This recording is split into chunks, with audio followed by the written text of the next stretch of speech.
Já estamos de volta com Hora Geral nessa segunda-feira e agora eu vou conversar com a minha amiga Amélia Gotardi, delegada adjunta da Receita Federal. Tudo bem, Amélia? Bom dia. Vou dar até um beijo, porque eu a vejo só de ano em ano. Sim, é verdade. Aqui estamos novamente. É na rádio, é na TV, no jornal. Essa é uma data que você é muito requisitada, né? É, e a Receita tem esse viés, né? Na realidade, a importância não é só cobrar o tributo, mas é conseguir orientar o contribuinte em tudo que pudermos e estiver lá à nossa disposição. Então, é isso que estamos aqui hoje novamente para fazer. Tá certo. Amélia, algumas perguntas, e acredito que outras surgirão pelo 3041-6777, mas o que mudou de 2013 para 2014 na declaração do imposto de renda? Então, esse ano nós temos algumas modificações, não do ponto de vista legal, elas são poucas, mas nós tivemos, assim, várias situações em que a Receita objetivou melhorar o que tem disponível na parte de internet, Sim. na parte digital. Então, por exemplo, uma novidade que temos esse ano é a declaração pré-preenchida, que aquele contribuinte que tem a certificação digital, ele tem a possibilidade de ir no site da Receita, buscar as informações previamente, ou seja, aquilo que as fontes pagadoras já informaram acerca do seu CPF. Então, isso é informação, é declaração pré-preenchida. Por que, nesse primeiro momento, ela está disponibilizada só para quem tem certificação digital? Ou, se for o caso, você pode, por exemplo, se a sua declaração é feita por um contador e ele é certificado, você pode dar uma procuração para que ele acesse os seus dados. Isso é em razão da segurança, política de segurança, porque você vai buscar essas informações no site da Receita. Então, existe um trânsito de informações pela internet e a Receita quer, no máximo possível, assegurar que esse trânsito de informações esteja protegido. Então, a necessidade da certificação digital. Eu sempre entreguei minha declaração, por exemplo, no formulário. Esse ano eu posso? Não existe mais o formulário. O formulário, na realidade, o ano passado já não pôde ser utilizado, então agora é entrega pela internet. O que mudou este ano é que até o exercício anterior, os contribuintes também podiam fazer essa entrega com um disquete ou com um pendrive, ele salvava a declaração e podia transmiti-la lá no Banco do Brasil ou na Caixa Econômica Federal. Este ano, esse serviço não está disponibilizado por esses bancos. Então, na realidade, o contribuinte tem que transmitir essa declaração via internet. Se ele estiver fazendo no notebook ou num desktop, é necessário que ele tenha baixado também o programa ReceitaNet. Se ele fizer em tablets ou smartphones, que também é uma novidade para este ano, não precisa ter o ReceitaNet baixado na máquina, né? Ele transmite automaticamente. Ainda existem algumas restrições para quem faz a declaração num tablet ou no smartphone. Então, por exemplo, aquela pessoa que precisar se utilizar de algum acessório, digamos assim, que são fichas acessórias à declaração, ganho de capital, o ganho na atividade rural, o rendimento recebido acumuladamente. Quem tem essas situações, o que acontece? Ele preenche, na realidade, um formulário auxiliar que é importado para a declaração. Esses formulários auxiliares não estão disponibilizados ainda para o tablet e smartphone. Então, aí esse contribuinte que precisar fazer uso dessas ferramentas, precisa fazer a sua declaração em desktop ou no notebook e baixar também o ReceitaNet. O que dá para entender, Amélia, pelo pouco que você já explicou para os nossos telespectadores, é que a declaração está cada vez mais, pelo menos no meu entendimento, era mais fácil, mais sintética e apenas com dados, com informações. E isso exige uma confiabilidade muito grande por parte do declarante, porque depois esses dados eles serão cruzados, né? Com certeza. Nós falamos isso muito enfaticamente, inclusive com relação à declaração pré-preenchida. Esses contribuintes que podem ir lá no site da Receita e nessa declaração vão obter os dados, tanto da declaração entregue o ano anterior, eles já vêm importados, então, assim, simplifica em muito o preenchimento, e também vão obter os dados das DIRFs. Só que a Receita coloca isso como dados meramente informativos, ou seja, você busca lá uma informação da tua DIRF, informada pela fonte pagadora, mas é responsabilidade do contribuinte validar aqueles dados, porque eles podem estar de forma incorreta, ou por equívoco da fonte pagadora, ou porque essa DIRF ainda não tenha sido processada. Então, é sempre dever do contribuinte a conferência desses dados. E sim, se estiverem corretos, aí facilitou o preenchimento e ele vai simplesmente validá-los. Amélia, uma outra dúvida. Eu trouxe na semana passada 2 pessoas de entidades que eu julgo, uma das entidades muito assim, sérias aqui na nossa região, que é o nosso amigo Barroso da Casa da Esperança, e também a Maria, esqueci o sobrenome dela, da ecoterapia, né? Acho que Maria Tereza, se não me engano. E a gente estava falando, lembrando disso, da importância, nessa época da declaração do imposto de renda, de fazer uma doação para essas entidades, principalmente destinar uma parte do imposto de renda para o CMDCA, que é o Conselho Municipal dos Direitos da Criança e Adolescente. O que você pode nos informar a respeito dessa doação para entidades? Sim, lá na Receita nós temos inclusive um trabalho de acompanhamento, de apoio aos Conselhos Municipais de Direito da Criança e do Adolescente aqui da região. Nós nos reunimos e acompanhamos o trabalho deles e nós entendemos que essa é uma possibilidade que o contribuinte tem efetivamente de exercer cidadania mesmo. Na realidade, o brasileiro reclama muito de pagar tributo. Todos nós, né? A gente se inclui nisso. Na realidade, eu acho que a reclamação maior não é o pagamento do tributo, mas nós não estamos satisfeitos, é como é que esse tributo está sendo aplicado. Exatamente. Né? Então, é isso em todas as situações. Então, se você pagasse imposto, mas tivesse escola, segurança, saúde disponibilizada a contento, você com certeza não acharia ruim. Agora, o que acontece é que nós pagamos o tributo e depois você tem que pagar ainda em paralelo essas outras contribuições para ter saúde e educação.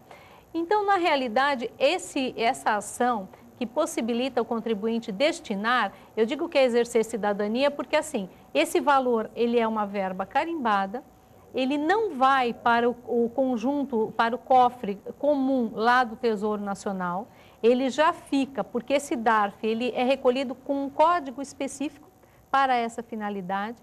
Então, ele vai recolhido em DARF, mas ele retorna imediatamente ao município que foi eleito pelo contribuinte. Então, você pode eleger qualquer município do Brasil que você saiba que tem trabalhos, que tem projetos cadastrados interessantes com criança e adolescente. Agora, por ocasião do imposto de renda, você pode, esse DARF é limitado a 3% do imposto devido.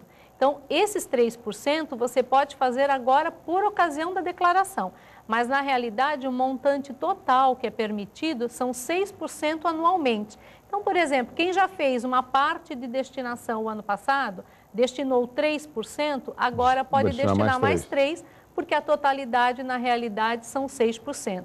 É simples fazer isso, no próprio formulário da declaração isso está explicado, o DARF é emitido com bastante facilidade, no que o contribuinte precisar de auxílio, a Receita também está à disposição para informar, para orientar como é que funcionam esses programas e na realidade é isso. Aqui na região nós sabemos que temos projetos interessantíssimos como esses que você citou e que são beneficiados pelo Fundo Municipal de Direitos da Criança e do Adolescente, e o que falta na realidade, nós temos muito projeto e pouco recurso. Nós fizemos um levantamento para essas entidades aqui nos nossos 9 municípios da Baixada na região metropolitana. O ano passado, nós tínhamos uma arrecadação potencial, porque quem pode destinar são os contribuintes, pessoas físicas que declaram no modelo completo, e os contribuintes, pessoas jurídicas, optantes pelo lucro real. Só os contribuintes pessoas físicas que declaram no modelo completo tinham um potencial de arrecadação, só nos 9 municípios, de 43 milhões de reais. Não chegou a 400 mil reais essa destinação. Então, assim, esses 43 milhões foram para o Tesouro Nacional e deixaram de ser aplicados aqui com as crianças da nossa região. Que cifra significativa, hein? Exatamente. Então, quando a gente mostra números, assim, é inegável né, que falta ainda a participação da população. Isso em tudo, como você anteriormente nas notícias aí iniciais citou. Não adianta apenas reclamarmos e dizermos não temos nada a ver com isso. Se a sociedade não perceber que ela tem que participar desse processo, Concordo. na realidade a gente não consegue mudar o país. Muito bem, Amélia Gotardi, a participação é fundamental. E por falar em participação, até quanto de rendimento anual que eu sou obrigado a declarar meu imposto de renda? Então, tem algumas condições de obrigatoriedade para a declaração. Então, assim, a regra geral é o contribuinte que recebeu até R$ 25.661, ele está obrigado a declarar. Não significa que quem recebeu abaixo disso esteja impedido de declarar. Às vezes a pessoa tem um rendimento inferior a esse, mas ela precisa, por exemplo, porque foi buscar um financiamento bancário, um financiamento da casa própria, e lhe foi solicitada a declaração de imposto de renda. E aí ela tem que fazer para poder ter o documento disponível. Uma outra situação também, há contribuintes que, embora tenham recebido abaixo de R$ 25.661, ele teve uma retenção na fonte. Ele pode ter esse rendimento, por exemplo, centralizado em poucos meses e aí acabou incidindo em retenção. Ele prestou um serviço ou dois grandes durante o ano e sofreu retenção. Para obter o valor do imposto daquela retenção de volta, porque na realidade cabe restituição aí, esse contribuinte precisa declarar. Então, uma condição de obrigatoriedade é quem recebeu até R$ 25.661 e não impede que quem tenha recebido abaixo disso também preencha a sua declaração. Aqueles contribuintes que receberam rendimentos isentos acima de 40 mil, os contribuintes que trabalharam com bolsa de valores estão obrigados a declarar. Esses isentos acima de 40 mil, por exemplo? Isento é o rendimento. Então, por exemplo, caderneta de poupança. Não é o valor que a pessoa... É um rendimento, o rendimento da poupança é isento, mas é o valor do rendimento que tem que superar os 40 mil. Então, só quando os rendimentos isentos superarem a 40 mil é que a pessoa estará obrigada a declarar. Né? Aquelas pessoas que operaram em bolsa de valores também estão obrigados. Aqueles que tiveram atividade rural, aí o valor é um pouquinho maior, acima de R$ 128 mil anuais, esses também estão obrigados a declarar. Aqueles que saíram do país para trabalhar e voltaram à condição de residente em 2013, né, porque a pessoa que está lá fora, ela não é obrigada a declarar, quando ela não tem a condição de residente. Agora, quando ele volta e tem a condição de residente, se ele tinha a condição de residente em 31 de dezembro, aí ele está obrigado a declarar também. Lógico, Amélia, que você é uma pessoa muito simpática e conhecedora do assunto e os nossos telespectadores estão observando através da performance da Amélia Gotardi. Mas são muitas as dúvidas. Será que os contadores, os profissionais, eles estão atentos dessas mudanças? Eu estou vendo aí que você está com uma bela de uma brochura. Uma né? bela brochura. Essas são as dúvidas que surgem? Isso, na realidade eu trouxe meio papel, mas a orientação não é que o contribuinte use isso não. Na realidade, como nós estamos aqui sem computador, caso precisasse fazer alguma consulta, mas todo esse acervo, são mais de 700 questões, são as dúvidas mais recorrentes de contribuintes, de contadores. A Receita tem um serviço de orientação e aí ela vai catalogando essas dúvidas que se tornam mais recorrentes. Então, nós já temos hoje elencadas aí mais de 700 questões. Todo esse material está disponibilizado no site da Receita. Ótimo. No mesmo local em que você baixa a declaração de imposto de renda, você tem lá, ele chama Perguntão. Então, esse Perguntão você pode consultar online, inclusive ele tem uma facilidade na hora de consulta, porque você joga lá uma palavra, pela palavra-chave você consegue chegar à tua dúvida com bastante facilidade, não precisa rastrear aí todas as questões. Ele tem um índice também que é bastante facilitador, então pelo índice você consegue se localizar ali no assunto que você quer tratar e aí você vai tratar lá, por exemplo, de deduções.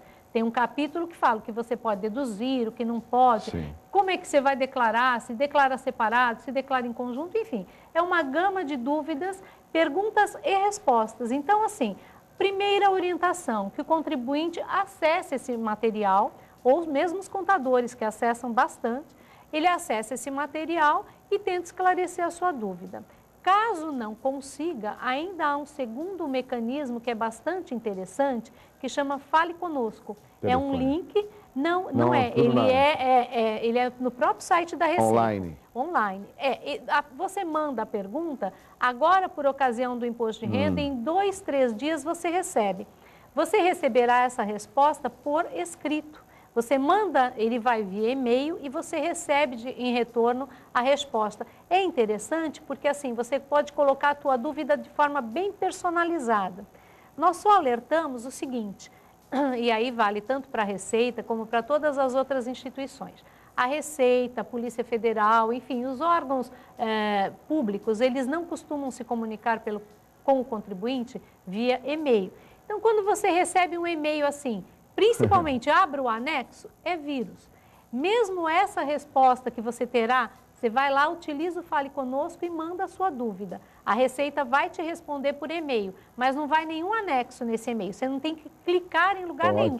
A resposta ela vai ali no corpo do próprio e-mail. Então é importante alertar as pessoas, porque agora, nesta oportunidade do imposto de renda, também nos deparamos com essas tentativas de invasão, né?